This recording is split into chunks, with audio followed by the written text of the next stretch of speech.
A Escada de Jacó. Livro psicografado por Carlos Antônio Bacelli. Pelo espírito Inácio Ferreira. Capítulo 10. Inácio, é a interpretação materialista das coisas, explicou Odilon.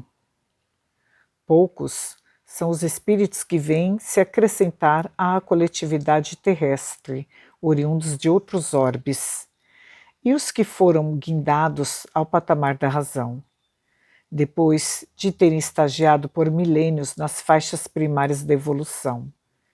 Os espíritos que habitam presentemente o planeta estão ligados a ele desde os seus primórdios, ora na condição de encarnados, ora na de desencarnados.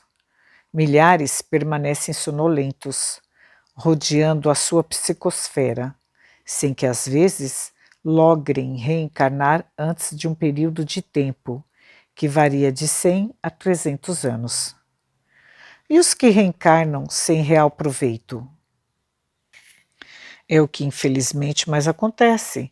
Espíritos têm várias oportunidades consecutivas no corpo e não conseguem sair da vulgaridade. Não pensam em si como essência, não buscam transcender, não se interessam, enfim, pelo que não diz respeito às suas necessidades de sobrevivência física. E por que a religião não consegue fazer nada por eles? Interrogou Modesta. Porque as religiões dominantes se apegam mais à letra do que ao seu espírito.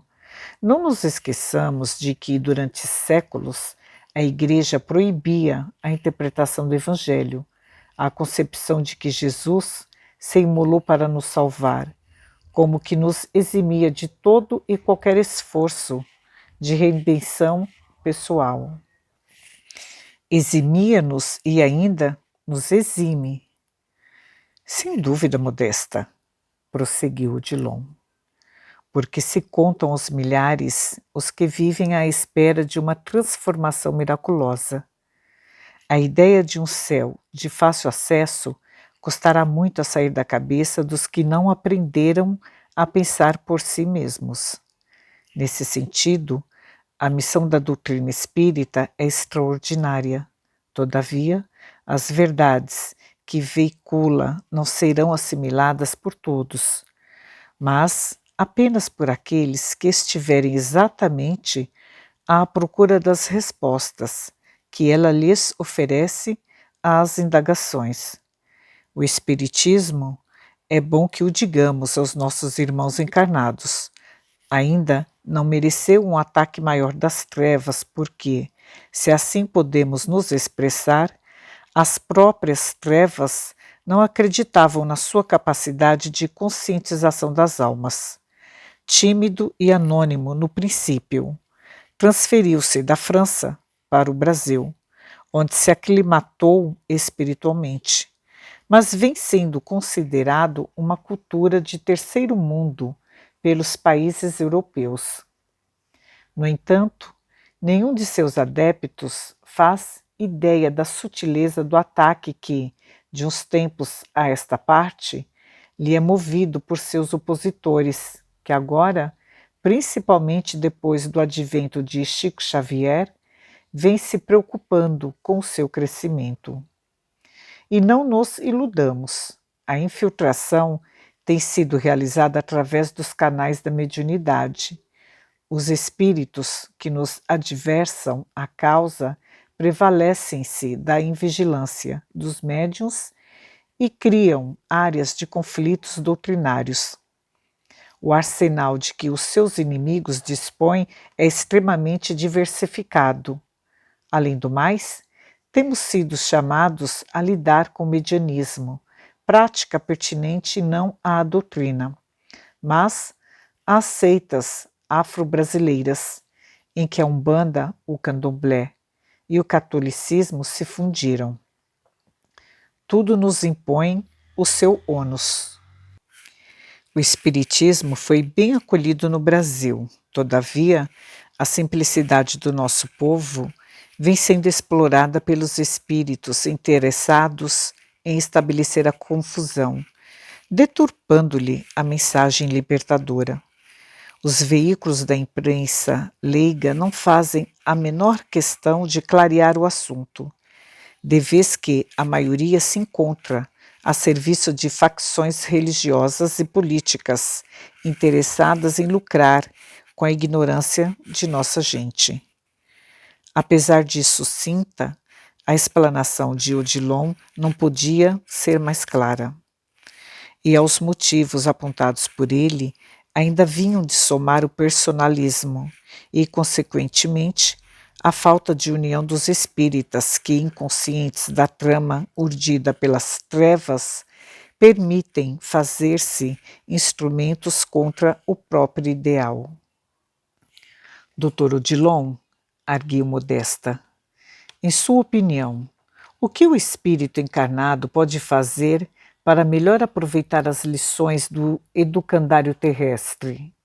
Pelas suas dissertações, com as quais evidentemente concordo, a evolução do espírito se processa com lentidão. Que providências poderiam ser tomadas no sentido de acelerar o progresso? O espírito que toma consciência de que deve crescer, e isso é válido igualmente para nós, os que ainda integramos a comunidade dos que se vinculam ao orbe em que somos chamados a realizar, Deus em nós.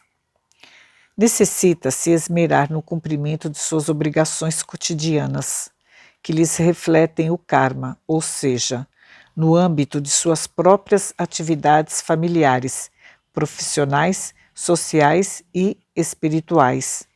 Contamos com todas as oportunidades que a vida nos possibilita para que deixemos de marcar passo nas sendas evolutivas.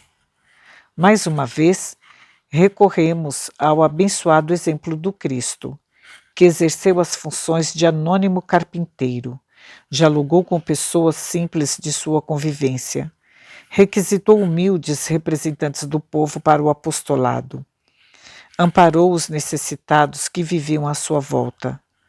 O Senhor não se revelou aos homens em sua grandeza espiritual, aguardando condições especiais para fazê-lo. A rigor, não é a tarefa em si que nos destaca, mas sim o modo com que a desempenhamos.